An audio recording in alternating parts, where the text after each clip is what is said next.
नमस्कार. लाडकी सून अभियान helpline number आहे. मी नेहा बोलत आहे. आम्ही तुमची काय मदत करू शकतो? हॅलो मॅडम, मला मला खूप भीती वाटते. ताई, शांत व्हा. आधी दीर्घ श्वास घ्या. तुम्ही आता सुरक्षित जागी आहात का? कुणी ऐकेल अशी भीती आहे का? मॅडम, मी स्वतःला बाथरूम मध्ये कोंडून घेतलंय. लग्नाला 5 वर्ष झाली, पण रोज काही ना काही कारणावरून सासूबाई आणि माझे पती मला मानसिक त्रास देतात. आज तर त्यांनी हातच उचलला. सविता ताई, रडू नका. तुम्ही एकट्या नाही आहात. सासरचा त्रास सहन करणं हा तुमचा नशिबाचा भाग नाहीये, तो गुन्हा आहे. मला तुमचं नाव आणि तुम्ही आता कुठे राहता हे कळेल का? मी पुण्यात राहते, पण मला भीती वाटते. मी पोलिसात गेले तर हे लोक मला जीवन सोडणार नाहीत. माझं बाळ लहान आहे, त्याचं काय होईल? सविता ताई, ऐका. कायदा तुमच्या बाजूने आहे.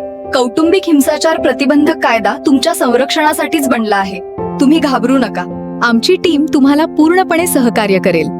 गरज पडल्यास तुम्हाला आणि तुमच्या बाळाला सुरक्षित निवारा देखील दिला जाईल. पण समाजात माझी बदनामी होईल का? अन्याय सहन करण्यात जास्त बदनामी आहे, तो रोखण्यात नाही. स्वाभिमानाने जगण्याचा अधिकार तुम्हाला भारतीय संविधानाने दिला आहे.